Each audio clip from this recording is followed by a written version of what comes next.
What Gunuarado? My name is Morgan Gahanduni Phillips. Welcome to Resilient Voices from Kahnawake Vignette. We dedicate this vignette to Kahnawake in the spirit of wellness with the hope that we can share this knowledge with you as a way of giving back to the community and a way of helping to build upon the resilience that exists here in Kahnawake. This is only one result coming from a research project called Roots of Resilience, Stories of Resilience, Healing, and Transformation that began in Kahnawake back in June of 2007. Our goal was to identify Kanien'kehaka sources of strengths, and we promise to return this information to you in an innovative way and do so with the assistance of a local community advisory group. This sub-project specifically identifies ways that Kahnawa'kehro, or Mohawks from Kahnawake, of different generations communicate resilience. By resilience, we mean ways that people get through challenges and obstacles in order to be well in life. Yawakoa to everyone who has participated in this project. To capture Kahnawa'kehro views of resilience, we first interviewed a few key people in the community to hear what they think resilience is about. Well, one of the things that causes us to be so resilient, and oftentimes that we are adaptable to new situations in our community and also in our lives, is that we hold steadfast to our language and culture.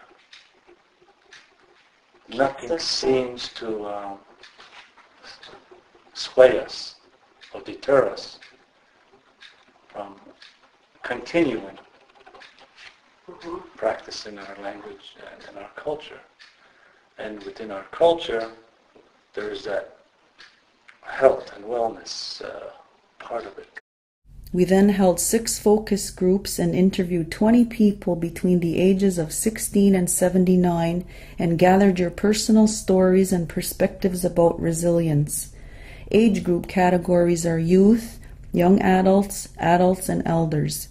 Over the next few minutes, I'll highlight some of the shared and distinct ways that resilience is viewed, lived, and communicated by different generations of the Mohawks of Kahnawake.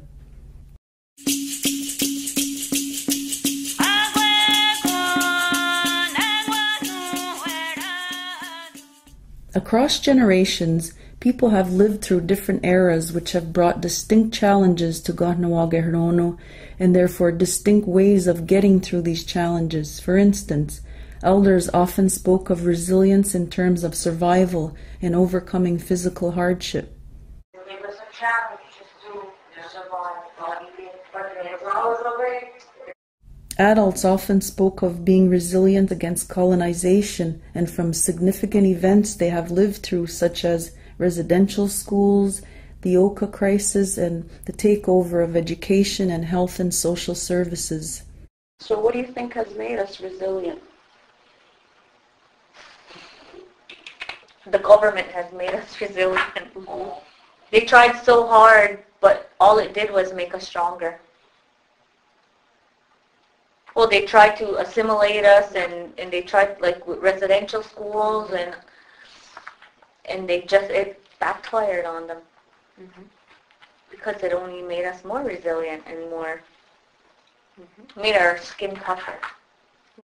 Some identified personal sources of resilience, such as mindsets and personality characteristics, as ways of overcoming adversity. Digging deep inside oneself to find inner strength and courage is one way people get through challenges, whereas others rely more heavily on family support, local and outside services, being at the longhouse, or at school. Well, this is it. You just will yourself. You're not going to let anything bring you down. You're just going to keep on going the best way you know how. See that word she said, extended family. We all have our personal families where we're really close knit, but outside of that, there's the extended family where we have friends. We have friends who have people, you know, aunties or uncles or, you know, brothers or sisters or mothers or fathers that, you know, are able to do things that we can't handle, you know. So that's the extended family, and that's where that circle comes in of how the community helps Kahnawake as a whole. It's the extended family part, the part that the extended family plays in the role of that. You know, like the younger generation, you have teachers, you have you know, like role models of people, you know, who, you know, that they look forward to, they look up to. That's all part of the extended family. That all plays in that part, just like she said. Some have expressed that the matriarchal nature of our culture contributes to our resilience. Besides gaining strength from family and extended family, younger generations gain strength from their friends at school and from many community resources we have available to us, such as the youth center and the many youth programs. They also indicated seeking and obtaining support from people and resources outside of Kahnawake. Each generation showed distinct ways of communicating and expressing their resilience. Many of our younger people see the value of education and express their resilience through media, such as film and graphic arts. Adults and elders, on the other hand, communicated their resilience through the retelling of significant events that shaped them and the community. They shared their stories of life during the old days, life during the ice storm of '98, life during the Oka crisis, and life on the river before the St. Lawrence Seaway.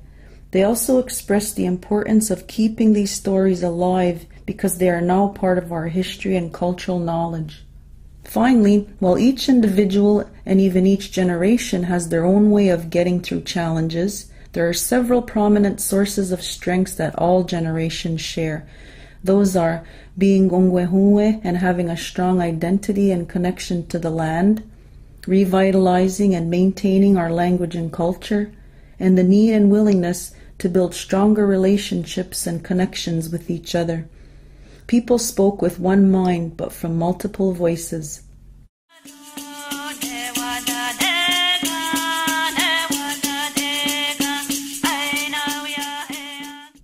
The community has expressed that being Mohawk, being Kahnawake, being ongwehunwe means that within each of us is a wealth of cultural, spiritual, and communal strength, whether we are conscious of it or not. Living a proud Mohawk identity means honoring neighbors, family, and extended family, recognizing and honoring the gifts that the Creator sent us to this earth with, valuing our wealth of resources in Kahnawake, such as education, coming together and togetherness in times of hardship, and ensuring that Kahnawa'kehro know their own history and culture so that it can be passed on to future generations. It has been expressed that we can become stronger if we come together as a community more often. Like I said to many people, how come it's only when we're in trouble we become one? How come? Why can't we be one all the time? Do I have anything against you because you belong here? No. If you belong to the Longhouse, you belong to Kahnawake, I still love you the same way. You're still my brothers and sisters. Yeah. Being Mohawk also represents individual and collective strengths that help people be well. You've got to be grounded in who you are as a human being to be resilient. You have to be grounded in who, and it doesn't mean that you don't fall apart a little bit, but it means that you can pull yourself together and I think a well person is someone who knows him or herself personally, who is not easily influenced by outside society, who feels what is important is not power, is not money, is not belongings, but a feeling within themselves that this is who they are, this is who I am. I'm person that the Creator made. And I have gifts. Education, sticking together, Okay. pride. Mm-hmm. Once you have pride in who you are and what you do and who your people are and what you've accomplished, Mm-hmm. you're going to want to maintain that integrity. Being Mohawk also means sticking together, which for many was a way of standing strong. Like how we got through it is the way we get through everything. Maybe we don't always agree on how we're supposed to do it, but somehow or other we have that ability to knit ourselves together to be able to stand strong and be able to conquer things. We have our people that have their specialties. We have our people that can speak the language. We have our people that are academics who are able to negotiate for us. We have our people who do the ceremonies and everything. As a collective, we are very strong people. Kahnawa'kehro have said that learning, teaching, and using the language is crucial to being Mohawk. Even though the community has had its share of social, political, and cultural obstacles, we all share a deep appreciation for the value and importance of our language, or wen'ko. While the elders have faith that the younger generations will use and teach the language, the younger generations understand the collective responsibility and express the desire to speak it more often, other than during school hours. Many adults have taken it upon themselves to speak fluently within their homes.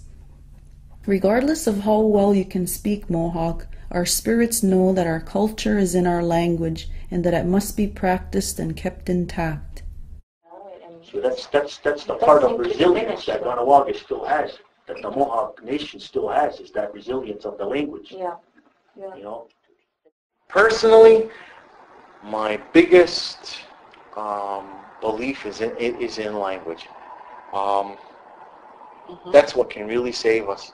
Once you have been given a strong, solid foundation in Kanien'kehaka, everything else falls into place automatically. I don't know anybody, I have never met one single person in my life who hasn't gone out of their way to learn or to remember their language and has not been transformed by it.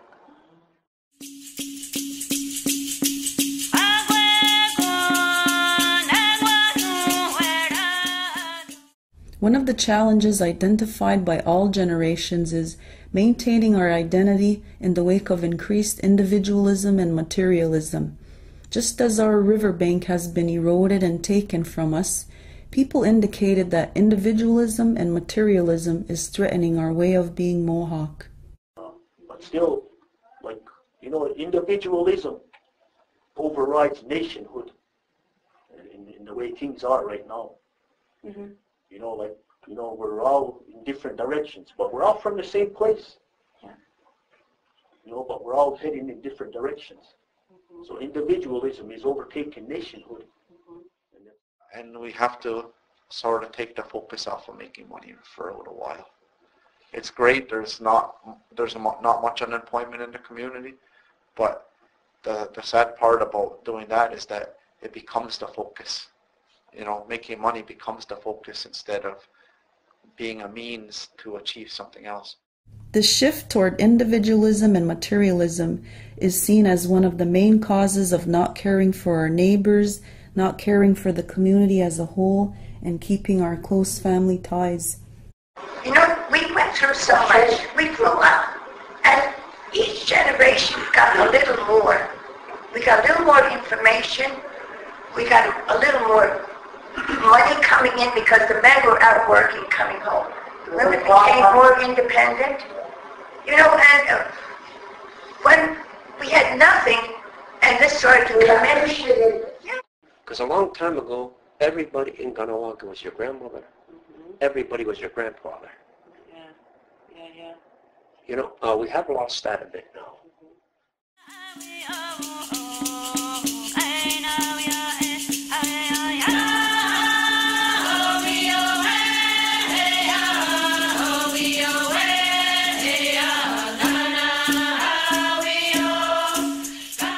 So there you have it.